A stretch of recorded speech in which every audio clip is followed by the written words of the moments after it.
Spouse visa in Spain. Candidates ਦੀ inquiry ਹੁੰਦੀ ਹੈ ਜੀ ਅਸੀਂ ਸਪੇਨ ਕੰਟਰੀ ਦੇ ਵਿੱਚ ਸਪਾਊਸ ਵੀਜ਼ਾ ਅਪਲਾਈ ਕਰਨਾ ਹੈ, ਕਿੰਨੇ ਟਾਈਮ ਤੱਕ ਅਪਲਾਈ ਕਰ ਸਕਦੇ ਹਾਂ, ਕੀ ਇਸ ਦਾ ਪ੍ਰੋਸੀਜਰ ਹੈ ਐਂਡ ਕੀ ਅਸੀਂ ਸਪੇਨ ਦੀ ਫਾਈਲ ਸਪਾਊਸ ਵੀਜ਼ੇ ਦੇ ਨਾਲ ਲਗਾ ਸਕਦੇ ਹਾਂ। ਦੇਖੋ ਸਭ ਤੋਂ ਪਹਿਲਾਂ ਤਾਂ ਮੈਂ ਤੁਹਾਨੂੰ ਦੱਸਿਆ ਕਿ ਸਪੇਨ ਕੰਟਰੀ ਦੇ ਲਈ ਪ੍ਰੋਫਾਈਲ ਕੀ ਚਾਹੀਦੀ ਹੈ। ਮੈਂ ਦੋ ਚੀਜ਼ਾਂ ਤੁਹਾਨੂੰ ਅਵੇਅਰ ਕੀਤਾ, ਦੋ ਚੀਜ਼ਾਂ ਬਾਰੇ। ਵਿਦਾਊਟ ਆਈਲੈਟ ਸਪੇਨ ਦੇ ਵਿੱਚ ਅਪਲਾਈ ਨਾ ਕਰੋ, ਨੰਬਰ 1। ਨੰਬਰ 2 ਇਹ ਹੈ ਕਿ ਫੰਡ ਦੇ ਰਿਗਾਰਡਿੰਗ ਜੇ ਤੁਹਾਡੇ ਕੋਲੇ ਪ੍ਰੋਪਰ ਫੰਡ ਹੈਗੇ ਆ ਦੈਨ ਹੀ ਅਪਲਾਈ ਕਰੋ, ਅਦਰਵਾਈਜ਼ ਅਪਲਾਈ ਨਾ ਕਰੋ। ਨੰਬਰ 3 ਤੁਹਾਡੇ ਕੋਲੇ MBA ਕੀਤੀ ਹੈ, ਤੁਸੀਂ MTech ਕੀਤੀ ਹੈ, ਜਾਂ ਤੁਸੀਂ ਕੋਈ ਮਾਸਟਰ ਸਟੱਡੀ ਕੀਤੀ ਹੈ, MSc IT ਕੀਤੀ ਹੈ, after that you have 10 year gap. ਧਿਆਨ ਨਾਲ ਸੁਣਿਓ please. you have a 10 year gap, after that you have 6.5 band score। ਤੁਹਾਡੇ ਕੋਲ 6.5 ਬੈਂਡ ਨੇ, 6 ਬੈਂਡ ਨੇ। After that you have experience with field ITR income tax return, then you can get visa or not. Your profile is strong rather than fresher candidates. It's listen to me, ਤੁਹਾਡੀ profile ਉਹਦੇ ਨਾਲੋਂ ਬਹੁਤ ਹੀ ਜ਼ਿਆਦਾ strong ਹੈ ਜੇ ਤੁਹਾਡੇ ਕੋਲੇ gap ਹੈ ਬਟ ਐਕਸਪੀਰੀਅੰਸ ਹੈ, ਗੈਪ ਹੈ, ਆਈਲੈਟਸ ਕੀਤੀ ਹੈ, MSc IC ਜਾਂ ਕੁਝ ਵੀ ਤਰ੍ਹਾਂ ਦੀ ਆਪਾਂ ਕਹਿ ਸਕਦੇ ਹਾਂ ਕਿ ਮਾਸਟਰ ਡਿਗਰੀ ਕੀਤੀ ਹੈ, ਜਾਂ ਕੋਈ ਟੈਕਨੀਕਲ ਸਟੱਡੀ ਕੀਤੀ ਹੈ, ਜਾਂ BTech ਕੀਤੀ ਹੈ, ਜਾਂ MTech ਕੀਤੀ ਹੈ। BTech ਵਾਲਿਆਂ ਨੂੰ ਵੀ ਮੈਂ ਕਹਿ ਰਿਹਾ, ਦੈਨ ਤੁਹਾਡਾ ਸਪੇਨ ਦਾ ਵੀਜ਼ਾ 100% ਆਊਗਾ। ਬਟ ਇਸ ਚੀਜ਼ ਨੂੰ, ਮੇਰੀ ਗੱਲ ਨੂੰ ਪਲੀਜ਼ ਧਿਆਨ ਨਾਲ ਸੁਣਿਓ ਕਿ 100% ਤੇ ਕੋਈ ਕੁਝ ਨਹੀਂ ਹੁੰਦਾ। ਵੀਜ਼ਾ ਵੈਸੇ ਨੇ ਦੇਣਾ, ਮੈਂ 100% ਤਾਂ ਕਹਿਤਾ ਕਿਉਂਕਿ ਸਾਡੇ ਵੀਜ਼ੇ ਆਏ ਨੇ ਇਸ ਪ੍ਰੋਫਾਈਲ ਤੇ, ਜਿਸ ਪ੍ਰੋਫਾਈਲ ਤੇ ਵੀਜ਼ੇ ਆਏ ਨੇ ਇਸ ਕਰਕੇ ਕਿਹਾ। ਸੋ 100% ਕੋਈ ਵੀ ਸ਼ਬਦ ਨਹੀਂ, ਕਿਉਂਕਿ ਸਾਨੂੰ ਨਹੀਂ ਇਸ ਚੀਜ਼ ਦਾ, ਕਿਸੇ ਨੂੰ ਨਹੀਂ ਪਤਾ ਵੀਜ਼ਾ ਆਊਗਾ ਕਿ ਨਹੀਂ, ਕਿਉਂਕਿ ਡਿਸੀਜਨ ਅੰਬੈਸੀ ਦਾ ਹੁੰਦਾ।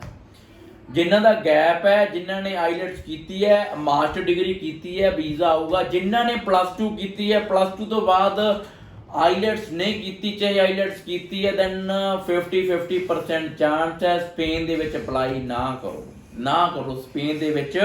ਸਪੇਨ ਦੇ ਵਿੱਚ ਅਪਲਾਈ ਕਰੋਗੇ ਦੈਨ ਵੀਜ਼ਾ ਆਉਣਾ ਨਹੀਂ ਆਉਣਾ, ਕਿਉਂਕਿ ਸਪੇਨ ਕੰਟਰੀ ਦੇ ਵਿੱਚ ਐਡਮਿਸ਼ਨ ਮਿਲੂਗੀ ਲੈਂਗੁਏਜ ਕੋਰਸ ਦੇ ਵਿੱਚ, ਦੈਨ ਵੀਜ਼ੇ ਵਿੱਚ ਰਿਜੈਕਸ਼ਨ ਦੇ ਵਿੱਚ ਲਿਖਿਆ ਆਊਗਾ why you choose Spain, then ਤੁਹਾਡੇ ਕੋਲੇ ਆਨਸਰ ਆਊ, ਤੁਸੀਂ ਅਪੀਲ ਲੈਟਰ ਪਾਓਗੇ I choose Spain because I want to learn the Spanish language.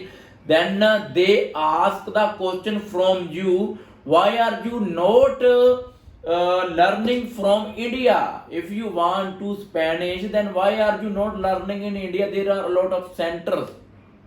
ਉਹ ਤੁਹਾਨੂੰ ਕਹਿਣਗੇ, ਦੈਨ ਇੱਕ ਜੈਨੂਅਨ ਕੈਂਡੀਡੇਟ ਨਹੀਂ ਲੱਗੂਗਾ ਕਿ ਵਾਕਈ ਉਹ ਜੈਨੂਅਨ ਕੈਂਡੀਡੇਟ ਹੈ। ਸੋ ਜਿਨ੍ਹਾਂ ਨੇ +2 ਕੀਤੀ, ਕਿਉਂਕਿ +2 ਤੋਂ ਬਾਅਦ ਗੈਪ ਨਹੀਂ ਹੁੰਦਾ, ਐਕਸਪੀਰੀਅੰਸ ਨਹੀਂ ਹੁੰਦਾ ਕੋਈ, ਆਪਾਂ ਕਹਿ ਸਕਦੇ ਹਾਂ ਕਿ ਨਾਲ ਦੀ ਨਾਲ ਅਪਲਾਈ ਕਰ ਦਿੰਦੇ ਆ, ਸਪੇਨ ਵੀਜ਼ਾ ਨਹੀਂ ਦਿੰਦਾ। ਹੁਣ ਜਿਹੜੇ ਕੈਂਡੀਡੇਟ ਕਹਿਣਗੇ ਵੀਜ਼ਾ ਆ ਜਾਂਦਾ, ਵੀਜ਼ਾ ਆ ਵੀ ਜਾਂਦਾ, ਤੁਹਾਡੀ ਕਿਸਮਤ ਹੈ। ਬਟ ਦੇਖੋ, ਇੱਕ ਮੈਂ ਕਹਿੰਦਾ ਮੇਰੇ ਕੋਲ ਨਹੀਂ ਫਾਈਲ ਹੈ, ਉਹਨਾਂ ਕੋਲ ਨਹੀਂ ਫਾਈਲ ਹੈ, ਸਰ ਚੈੱਕਲਿਸਟ ਸੇਮ ਹੈ, ਡਾਕੂਮੈਂਟ ਸੇਮ ਹੈ, ਸੇਮ ਡਾਕੂਮੈਂਟਸ ਲੱਗਦੇ ਹੈ ਨਾ। ਸੋ ਇੱਕ ਐਕਸਪੀਰੀਅੰਸ ਮੈਟਰ ਕਰਦਾ ਹੈ ਵੀ ਮੈਂ ਆਪਣੀ ਪ੍ਰੈਕਟੀਕਲ ਦੇ ਤੌਰ ਤੇ ਦੱਸ ਰਿਹਾ ਕਿ ਸਪੇਨ ਵੀਜ਼ਾ ਉਹਨਾਂ ਨੂੰ ਚਾਂਸ ਘੱਟ ਦਿੰਦਾ ਹੈ। ਸੋ ਆਪਣੀ ਐਡਮਿਸ਼ਨ ਤੁਹਾਨੂੰ ਮਿਲੂਗੀ, ਯੂਨੀਵਰਸਿਟੀ ਦੇ ਵਿੱਚ ਐਡਮਿਸ਼ਨ ਮਿਲੂਗੀ ਜਿਹਦੀ ਫੀਸ ਬੜੀ ਘੱਟ ਹੋਊਗੀ, 700 ਤੋਂ ਲੈ ਕੇ 2000 ਯੂਰੋ ਫੀਸ ਹੋਊਗੀ 1 ਸਾਲ ਦੀ। ਸੋ ਇਸ ਦੇ ਵਿੱਚ ਚਲੋ ਜੀ ਸਪੇਨ ਚਾਹੁੰਦੇ ਆ, ਸਪੇਨ ਦੀ ਫੀਸ ਬੜੀ ਘੱਟ ਹੈ, 2-2000 ਯੂਰੋ, ਯਾਰ ਇਵਨ ਕਿ 700 ਯੂਰੋ ਫੀਸ ਹੈ। ਹੋਰ ਤਾਂ ਹੋਰ ਫੀਸ ਤੁਸੀਂ ਪੇ ਵੀ ਉੱਥੇ ਜਾ ਕੇ ਕਰਨੀ ਹੈ ਸਪੇਨ ਦੇ ਵਿੱਚ। A lot of benefits, good, why not choose Spain. But ਜਦੋਂ ਵੀਜ਼ਾ ਰਿਜੈਕਟ ਹੁੰਦਾ ਫਿਰ ਕਹਿੰਦਾ ਸਾਡਾ ਪ੍ਰੋਫਾਈਲ ਬੜੀ ਅੱਛੀ ਸੀ ਜੀ, ਪ੍ਰੋਫਾਈਲ ਸਰ ਡਿਸਕਸ ਨਹੀਂ ਕੀਤੀ। ਸੋ ਅਸੀਂ ਕੇਸ ਨੂੰ ਡਿਸਕਸ ਕਰਕੇ ਉਸ ਨੂੰ ਜਸਟੀਫਾਈ ਕਰਕੇ ਫਿਰ ਹੀ ਅਪਲਾਈ ਕਰਦੇ ਹਾਂ ਕਿ ਇਹਨਾਂ ਦਾ ਕਿਹੜੀ ਕੰਟਰੀ ਦੇ ਵਿੱਚ ਹੋ ਸਕਦਾ ਹੈ, ਕਿਹੜੀ ਕੰਟਰੀ ਦੇ ਵਿੱਚ ਅਪਲਾਈ ਨਹੀਂ ਹੋ ਸਕਦਾ। ਸਿੱਧੀ ਕੱਲੀ ਚੈੱਕਲਿਸਟ ਨੂੰ ਜਾਂ YouTube ਤੇ ਵੀਡੀਓ ਨੂੰ ਦੇਖ ਕੇ ਨਾ ਫਸੋ, ਕਿਉਂਕਿ ਇੱਕ ਪ੍ਰੈਕਟੀਕਲ ਵਰਕ ਵੀ ਇੱਕ ਅਲੱਗ ਹੁੰਦਾ ਹੈ। ਇੱਕ ਰਿਟਨ ਦੇ ਵਿੱਚ ਕਿਸੇ ਨੂੰ ਰੀਡ ਕਰਨਾ, ਉਸ ਨੂੰ ਆਪਾਂ ਕਿਸੇ ਨੂੰ ਦੱਸਣਾ, ਤੇ ਇੱਕ ਪ੍ਰੈਕਟੀਕਲੀ ਵਰਕ ਨੂੰ ਆਪਣੇ ਆਪ ਨੂੰ ਦੱਸਣਾ, ਉਸ ਚੀਜ਼ ਦੇ ਵਿੱਚ ਬਹੁਤ ਹੀ ਡਿਫਰੈਂਸ ਹੈ। ਸੋ ਉਹਦੇ ਵਿੱਚ ਤੁਸੀਂ ਅਪਲਾਈ ਕਰੋਗੇ ਆਫਟਰ +2 ਤੁਸੀਂ ਅਕੋਮੋਡੇਸ਼ਨ ਬੁੱਕ ਕਰੋਗੇ, ਜੋ ਕਿ ਤੁਹਾਡੀ 1 ਮੰਥ ਤੋਂ ਲੈ ਕੇ 2 ਮੰਥ ਦੀ ਹੋਊਗੀ, ਤੇ 150-200 ਯੂਰੋ ਨॉन ਰਿਫੰਡੇਬਲ, 450 ਯੂਰੋ ਤੁਹਾਡੀ ਪੇ ਕਰੋਗੇ, ਉਸ ਦੇ ਵਿੱਚ 200 ਯੂਰੋ ਰਿਫੰਡ ਹੋਊਗਾ ਜੀ। ਉਹਦੇ ਵਿੱਚ ਜਿਹੜਾ ਰਿਫੰਡ ਹੋਊਗਾ ਉਹ ਵੀ ਕੋਈ 20-30 ਯੂਰੋ ਕੱਟ ਲੈਣਗੇ, ਕਿ 8-10 ਹਜ਼ਾਰ ਰੁਪਏ ਰਿਫੰਡ ਹੋਊਗਾ, 30-40 ਹਜ਼ਾਰ ਰੁਪਏ ਪੇ ਹੋਊਗਾ, ਤੇ ਲੈਂਗੁਏਜ ਕੋਰਸ ਹੋਊਗਾ। ਤੇ ਐਂਡ ਤੇ ਮੈਂ ਤੁਹਾਨੂੰ ਦੱਸਿਆ ਕਿ ਫੰਡ ਦੇ ਰਿਗਾਰਡਿੰਗ ਤੁਹਾਨੂੰ ਪ੍ਰੋਬਲਮ ਕ੍ਰੀਏਟ ਕਰ ਸਕਦੇ ਆ, ਸੋ ਇਸ ਦੇ ਰਿਗਾਰਡਿੰਗ ਤੁਸੀਂ ਅਵੇਅਰ ਰਹਿਣਾ ਚਾਹੀਦਾ। ਸੋ ਜੇ ਕੈਂਡੀਡੇਟ ਦੇ 60% ਹੈਗੇ ਆ, ਇਸ ਤੋਂ ਵੱਧ ਨੇ। ਇੰਗਲਿਸ਼ ਚੰਗੀ ਹੈ, ਜੇ ਇੰਗਲਿਸ਼ ਚੰਗੀ ਨਹੀਂ ਹੈਗੀ, ਇੰਗਲਿਸ਼ ਦੇ ਵਿੱਚ ਕਮਿਊਨੀਕੇਸ਼ਨ ਨਹੀਂ ਕਰ ਸਕਦੇ, ਸਪੀਕਿੰਗ ਨਹੀਂ ਕਰ ਸਕਦੇ, ਦੈਨ ਨਾ ਅਪਲਾਈ ਕਰੋ। ਜੇ ਤੁਸੀਂ ਇੰਗਲਿਸ਼ ਦੇ ਵਿੱਚ ਗੱਲਬਾਤ ਕਰ ਸਕਦੇ ਹੋ, ਬੋਲ ਚਾਲ ਕਰ ਸਕਦੇ ਹੋ, ਦੈਨ ਮੈਂ ਤੁਹਾਡੇ ਲਈ ਕੰਟਰੀ ਸੁਜੈਸਟ ਕਰੂੰਗਾ ਲਾਤਵੀਆ।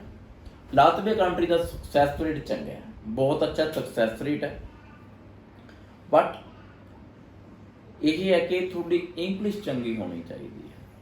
ਇਹ ਨਹੀਂ ਕਿ ਮੈਂ +2 ਕੀਤੀ ਜੀ ਹਿੰਦੀ ਮੀਡੀਅਮ ਦੇ ਵਿੱਚ ਮੈਂ ਅਪਲਾਈ ਕਰ ਸਕਦਾ, ਮੈਂ +2 ਕੀਤੀ ਹੈ ਹਿੰਦੀ ਮੀਡੀਅਮ 'ਚ ਮੈਂ ਅਪਲਾਈ ਕਰ ਸਕਦਾ, ਨਹੀਂ ਅਪਲਾਈ ਕਰ ਸਕਦੇ, ਵੀਜ਼ਾ ਨਹੀਂ ਆਉਣਾ, ਠੀਕ ਹੈ। ਸੋ ਵੀਜ਼ਾ ਉਹਨਾਂ ਦਾ ਹੀ ਆਊਗਾ, ਐਡਮਿਸ਼ਨ ਲੈਟਰ ਉਹਨਾਂ ਦਾ ਹੀ ਆਊਗਾ ਜਿਨ੍ਹਾਂ ਦੀ ਇੰਗਲਿਸ਼ ਮੀਡੀਅਮ ਦੇ ਵਿੱਚ ਸਟੱਡੀ ਕੀਤੀ ਹੈ।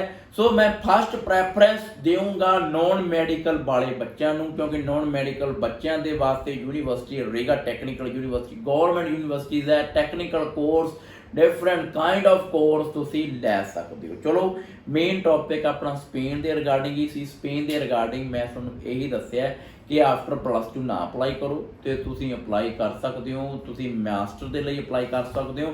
ਐਂਡ ਆਪਣੀ ਗੱਲ ਸੀ ਸਪਾਊਸ ਵੀਜ਼ੇ ਦੇ ਰਿਗਾਰਡਿੰਗ। ਸਪਾਊਸ ਵੀਜ਼ਾ ਸਪੇਨ ਦੇ ਵਿੱਚ ਨਹੀਂ ਲੱਗਦਾ, ਇਸ ਦੇ ਵਿੱਚ ਰੀਯੂਨੀਅਨ ਵੀਜ਼ਾ ਲੱਗਦਾ ਹੁੰਦਾ, ਕਿਉਂਕਿ ਸਪਾਊਸ ਵੀਜ਼ਾ ਲੱਗਦਾ ਹੈ ਫਿਨਲੈਂਡ ਦੇ ਵਿੱਚ, ਡੈਨਮਾਰਕ ਦੇ ਵਿੱਚ, ਲਗਜ਼ਮਬਰਗ ਦੇ ਵਿੱਚ, ਜਾਂ ਮੈਂ ਤੁਹਾਨੂੰ ਦੱਸ ਚੁੱਕਿਆ ਨਾਰਵੇ ਕੰਟਰੀ ਦੇ ਵਿੱਚ। ਇਹਨਾਂ ਕੰਟਰੀਜ਼ ਦੇ ਵਿੱਚ ਹੀ ਤੁਸੀਂ ਸਪਾਊਸ ਵੀਜ਼ਾ, ਇਵਨ ਕਿ ਤੁਸੀਂ ਆਪਣੇ ਬੱਚੇ ਦੇ ਨਾਲ ਵੀ ਉਸੇ ਟਾਈਮ ਤੇ ਜਾ ਸਕਦੇ ਹੋ।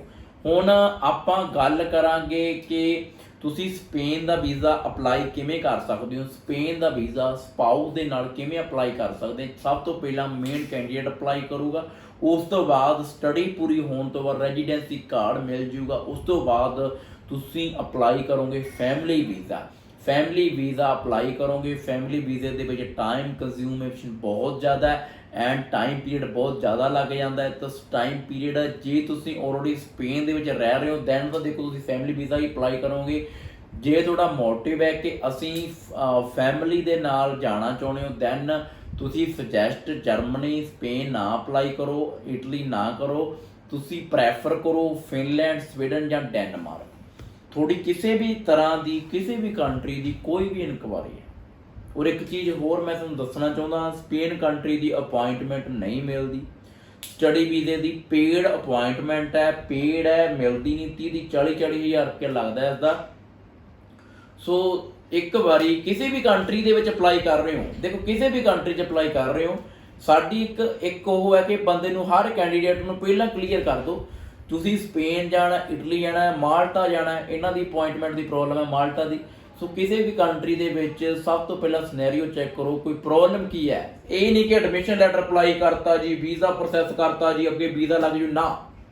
ਸਭ ਤੋਂ ਪਹਿਲਾਂ A to Z ਚੈੱਕ ਕਰੋ ਕਿ ਉਸ ਦੇ ਵਿੱਚ ਕੋਈ ਪ੍ਰੋਬਲਮ ਤਾਂ ਨਹੀਂ, ਵੀਜ਼ਾ ਸਕਸੈਸ ਰੇਟ ਕਿੰਨਾ, ਫੰਡ ਕਿੰਨਾ ਚਾਹੀਦਾ, ਚਾਹੇ ਤੁਸੀਂ ਆਪ ਅਪਲਾਈ ਕਰ ਰਹੇ ਹੋ ਚਾਹੇ ਤੁਸੀਂ ਕਿਸੇ ਹੋਰ ਏਜੰਟ ਤੋਂ ਅਪਲਾਈ ਕਰ ਰਹੇ ਹੋ। ਸੋ ਜੇ ਤੁਹਾਨੂੰ ਪ੍ਰੋਪਰ ਇਸ ਚੀਜ਼ ਬਾਰੇ ਇਨਫੋਰਮੇਸ਼ਨ ਹੈ ਦੈਨ ਅਪਲਾਈ ਕਰੋ, ਅਦਰਵਾਈਜ਼ ਨਾ ਅਪਲਾਈ ਕਰੋ।